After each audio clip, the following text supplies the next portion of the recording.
Well, it's been over half a year since the Grenfell Tower tragedy, and we still haven't had the money that we need from government to be able to reclad the 3 tower blocks in Mount Wise. That's why this position's been started, that's why I'm lending it my backing and support, and that's why I'll be presenting it in the House of Commons in a few months' time. So we've got to keep pressure on ministers to be able to give us the funding that we need to reclad these tower blocks, to keep people that live in those tower blocks safe, and to ensure that a tragedy like Grenfell doesn't happen here in Plymouth. Yeah.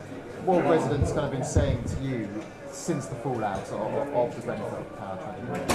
Well, Plymouth Community Homes that run the 3 tower blocks have done a really good job of reassuring residents. The new sprinkler systems are about to be installed. We've got fire doors that are double the national standards, so there's been a lot of good work taking place. But £20 million is a lot of money, and that's how much it's going to cost to reclad the 3 tower blocks, and that's why we need government support, because Plymouth simply can't afford that on our own. Is it not Plymouth Community Homes' responsibility, though? They own the buildings. Surely, is it really right that the government should be paying this money? I think it is right the government supports us on this, because Grenfell and the fallout from that has been a national tragedy. In the event of a national emergency like that, you should have a national response.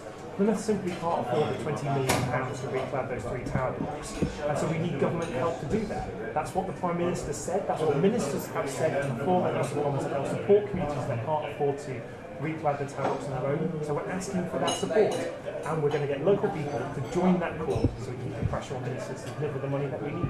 And I suppose that's what you're hoping this petition will do.